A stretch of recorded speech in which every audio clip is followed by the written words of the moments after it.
In this video, we are going to talk about Michael Gerbers, the Emyth Revisited.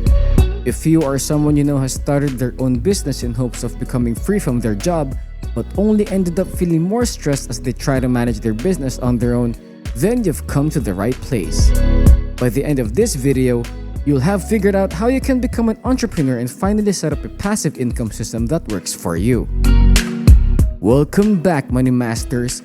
It's another Saturday story time, where we come together and share about how some good money management can go a long way in making your wealth grow.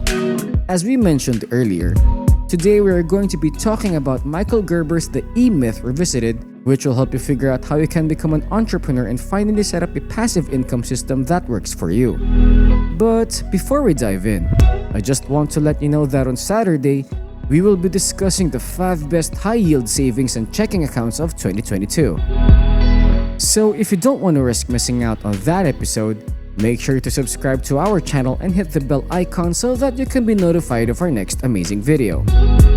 Okay, with all that said, if you are just like us and you are totally committed to obtaining financial independence, then go ahead and tap that like button and let's get into it.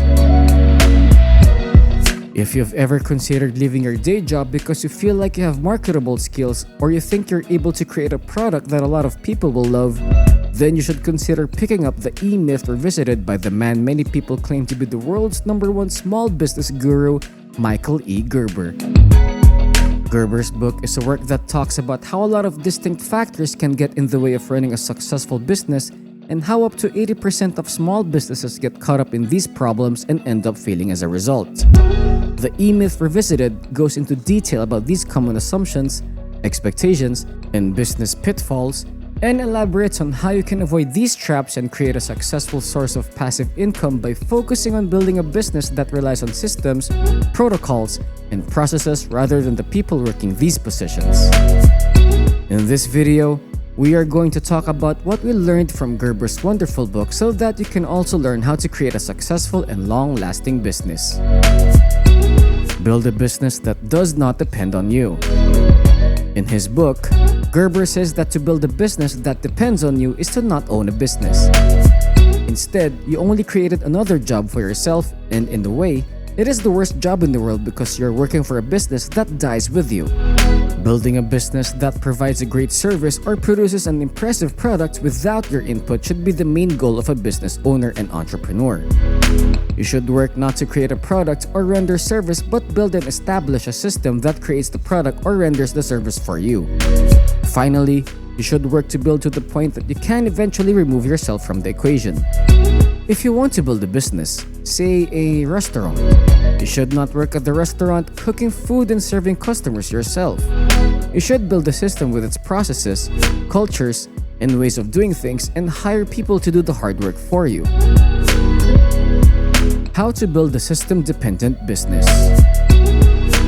So we have talked a lot about how building a business that depends on systems is much better than building a business that depends on specific people because the business dies with those people if they leave. Now, we are going to teach you just how you are going to be able to build that system-dependent business and start earning passive income without having to be part of the equation. The first step to building your business is to start by visualizing your business. Ask yourself, what size do you see your business growing to in 5 years? You also need to ask yourself what kinds of roles would be needed for this kind of business in the first place. Think of businesses like fast food franchises. Businesses like those have always relied on systems and franchising to allow the passing of the torch to the new generation of workers as easily and comfortably as possible. If you plan your business as a franchise from the very get-go, you will start thinking of how you can create systems and protocols and instructions for the distinct roles that need to be filled to allow this business to function. The second step is to flesh out the systems for the roles in your business. Once you have finished visualizing the roles you need in your org chart, you should then figure out the various aspects of each role, like the responsibilities, standards, and procedures that need to be done in that role. In the beginning, those roles might be filled out by you and your business partners, and you will have to fill several positions at first, but that is normal. For this step, you and your partner should start at the lowest positions. Your main goal at this point is to get a grasp on the responsibilities and duties that the role should be charged with. Figure out what skills and attitudes you will need from any potential employees. Then build the system and processes that are dependable and repeatable. While you are at that, you should be documenting everything you do and how you can do it to match the standards of your business. Create operations manuals and training materials as well as templates and scripts, using your insights and findings that you can pass on to new employees.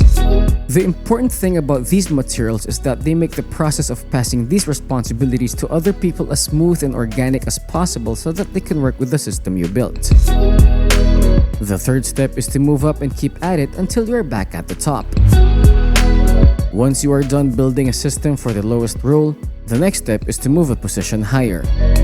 If you initially started with, say, the junior software engineer role, you then move up to the software engineer role and start building the system for that role. Then you move up to the senior software engineer role and so on. Keep building systems for these roles until you have built systems for every role. The fourth step is to finally hire people to work with and in those systems that you have built up. When hiring people to work in your systems-dependent business, you should not worry too much about finding experienced employees. Sure, they bring something to the table and have a respectable number of skills that let them deliver great products, but they are not necessary for your business. In fact, in some cases, having already experienced people join your company would be detrimental instead, since they have already learned habits from systems they have already worked for, which might provide some friction to the process in the beginning. The people you should be looking to hire are the people who have open minds and are willing to learn and be trained. It might even be a clever idea to remove any experience requirements for the lower level jobs, because this invites fresh graduates and people who have not learned habits from other systems they have previously worked for. The good thing about this is that none of your roles will be dependent on any one person, so that person leaving your business will not be a problem because you have the training materials and systems ready for the next replacement to learn from and work with. The fifth step is to improve the systems with the help of your employees. Now that you have a business that works for you, you can take a bit of a breather as your business earns money for you. That being said, you still have to participate because the systems you have built need to be managed and maintained. Moreover, they may still be improved, and the people who can suggest improvements are the ones already working in your company. Talk with them and ask them how both parties come together to improve the system. There is always a way to improve systems to provide better services or products, so it is good to keep your mind open to suggestions. So that's all we have for you today. We hope you learned some very helpful insights from what we've shared with you today. Please don't forget to leave a like on our video if it was able to help inform and positively influence your financial decisions and lifestyle, and leave a comment down below about how you feel like this video will help you boost your overall income. Also, if you love our content, subscribe for more Money Masters content and updates, and so that you don't miss out on our next episode of Saturday Storytime, where we will be discussing the 5 best high-yield savings and checking accounts of 2022. Also, we'd like you to consider sharing this video with at least one friend. It would mean the world to us if you would join us in our mission of helping good people like you keep more of what they earn and earn more from what you keep. That'll be all from us in this video, Money Masters. We'll see you in the following video.